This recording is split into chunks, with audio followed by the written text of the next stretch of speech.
Now, the humanitarian situation in Gaza remains enormously difficult. We've seen in the last few hours another airdrop of aid coming in, and there's particular focus on the fact that aid is now going to start to come into Gaza by sea. Now, again, it won't meet the scale of the need there, but it is going to be a new route. Let's speak, first of all, to Tom Bateman, who's in Virginia, because the US are also going to be building a pier, and some more information's been released about this.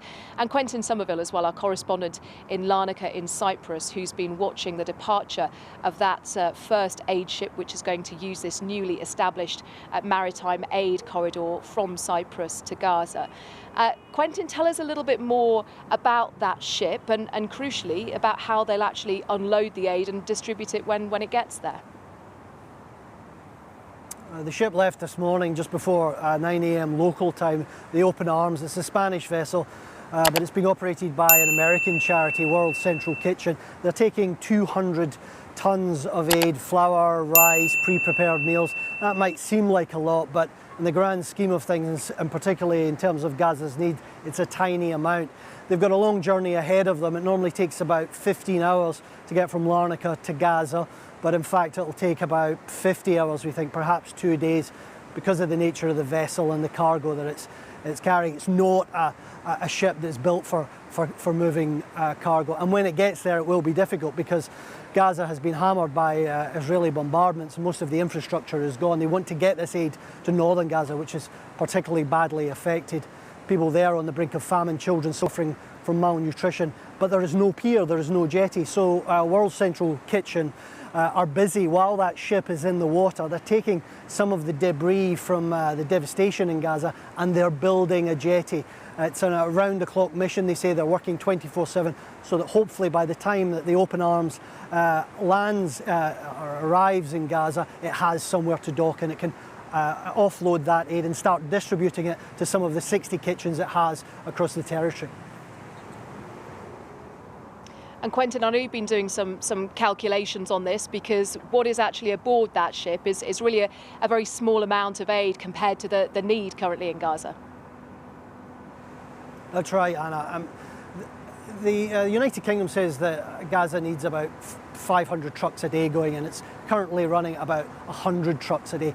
Trucking aid in is the most efficient and the quickest, the most effective way of getting aid to Gaza. Sending it hundreds of miles across the sea isn't. And the calculation is that you would need 50 of these barges every single day arriving in Gaza to match those 500 trucks that the UK and others have been pressurising Israel for many months to let into Gaza, but to no avail. And Tom Bateman, you're there in Virginia, because Quentin was talking there, of course, about the lack at the moment of anything large scale to actually bring aid ashore. That is what the US military are about to do. What have you been finding out there? What have they been saying about their logistical plans? Well, what's actually happening here now, Anna, is 4 ships have left, and the 4th one just behind me is setting off now. It's going to head south down towards Florida and then head across the Atlantic into the eastern Mediterranean. These ships are building a floating harbour that will be constructed by around 1,000 US Army troops off the coast of Gaza. So they're going to build this thing. The trip itself takes 30 days. It's then another few days, they say, to construct it.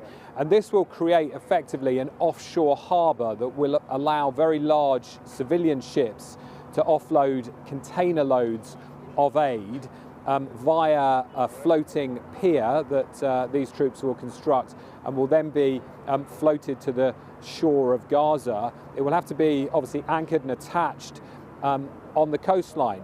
And there are a lot of questions remaining about all of this, because we still don't know who this will be coordinated with, who will build and crucially secure the aid once it's on shore, and then how the distribution takes place.